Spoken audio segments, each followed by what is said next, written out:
2014లో మోడీ గారి ప్రభుత్వం 2022 కల్లా భారతదేశం 100 గిగావాట్ల సోలార్ విద్యుత్ ఉత్పత్తి చేయాలని నిర్ణయించింది. ఇందులో భాగంగా solar energy corporation of India SECI అనే కేంద్ర ప్రభుత్వ సంస్థ అజూర్ దగ్గర నుంచి 4 గిగావాట్ల విద్యుత్తు, అదానీ దగ్గర నుంచి 8 గిగావాట్ల విద్యుత్తు కొనడానికి PPA అంటే పవర్ పర్చేస్ అగ్రిమెంట్ చేసుకోవడానికి ఒప్పుకుంది.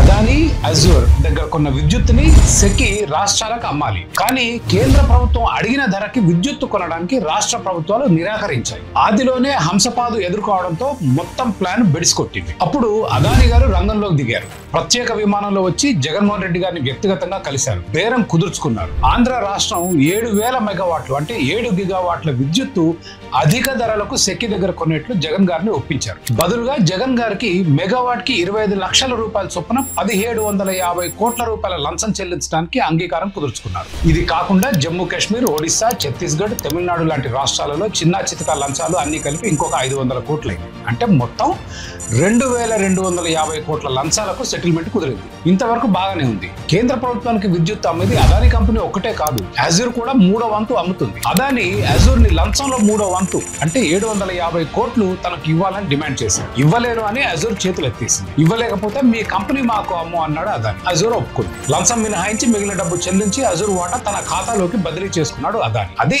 జరిగిన విషయం. ఇక ఈ గొడవతో అసలు అమెరికాకి ఏంటి సంబంధం? వాళ్ళు అదానీని కోర్టుకు ఎందుకు ఏడుస్తున్నారు? క్రిమినల్ కేసులు ఎందుకు పెడుతున్నారు? అదానీ అమెరికాలోని ఆర్థిక సంస్థల దగ్గర, ఇతర అంతర్జాతీయ సంస్థల దగ్గర $2 బిలియన్ అంటే దాదాపు 17,000 కోట్ల రూపాయల అప్పు తీసుకున్నాడు. అదానీ పార్ట్నర్ సంస్థ అజూర్ అమెరికాలోని న్యూయార్క్ స్టాక్ ఎక్స్చేంజ్ లో IPOకి వెళ్ళింది. అట్లా ఈ 2 సంస్థలు అమెరికాలోని ఫారిన్ కరప్ట్ ప్రాక్టీసెస్ యాక్ట్ చట్ట పరిధిలోకి వచ్చాయి. ఈ నమ్మశక్యం కాని అభియోగాలకు ఏమి ఆధారాలు చూపించింది అమెరికా ప్రభుత్వం? అమెరికా ప్రభుత్వం కేసు ట్రయల్ కి వచ్చే వరకు పూర్తి ఆధారాలు బయటపెట్టదు. అసలు కేసులో పస ఉందా లేదా అని ముందు గ్రాండ్ జ్యూరీ నిర్ణయిస్తుంది. ప్రాబబుల్ కాజ్ అన్న పరీక్షకు అవసరమైన ఆధారాలు మాత్రమే చూపుతుంది ప్రభుత్వం. అయితే గ్రాండ్ జ్యూరీ ఛార్జ్ షీట్ లో ఉన్న వివరాలు గమనిస్తే మనకు కనపడే ఆధారాలు ఇవి. మార్చి 17, 2023న సాగర్ అదానీ అమెరికా వచ్చినప్పుడు FBI అతని మీద సర్చ్ వారెంట్ తీసుకుని సోదా చేసింది. అతని దగ్గర ఉన్న ఎలక్ట్రానిక్ పరికరాలు అంటే మొబైల్ ఫోన్, ల్యాప్టాప్ వంటి స్వాధీనం చేసుకుంది. అందులో చాలా ఆధారాలు దొరికినట్లు మనకు ఛార్జ్ షీట్ చూస్తే అర్థమవుతుంది. దీనికి తోడు అదానీల మధ్య, వాళ్ళ ఉద్యోగుల మధ్య జరిగిన వాట్సాప్ సంభాషణల వివరాలు చాలా FBI దగ్గర ఉన్నాయి.